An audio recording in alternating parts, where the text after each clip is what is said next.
hundi nama kenna ummata fikirii ummata jaalalaa ummata mistirii ummata qulqulluu warra hin qabne xurii sitti argisiisana wajjin as turi namni ani baanu ilmaan oromooti mee billaa aleekumis dimmaa siigootiis diifi wanni sun waa naman gabbifne waa isin gaafadhee na jalaan callifne anillee achumaan ufuman fannifne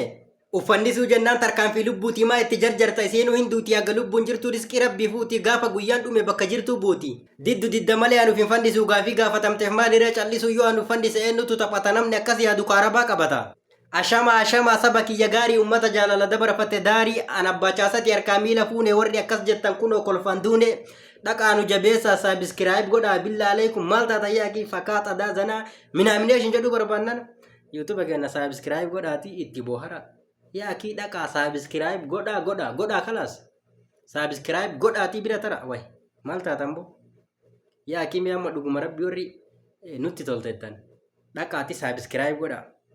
warri gootanii dhuftan lakkoofsa tokko barreeffadha nama lakkoofsa tokko deebi'ee barreeffate abadan namni sun hisdiin qabu biran tariin atillee fooloo godhi waan inni qabu hunda godhiif maaliif ennaan hisdiin qabu nama jajjabeessuun dirqama jechuu ani isin jaaladhaa hunda keessanuu fayyaa fi aafiyaa waan hunda isin yaa kennu jechuu rabbiin jaartii bareedduu qonqoo hedduu nyaanne makiinaa bareedduu beenzila nyaanne gamoo dheertuu tirek hedduu nyaanne isin yaa kennu akka biree isin fayyaa afaan oromootii akkasiiti akkas godha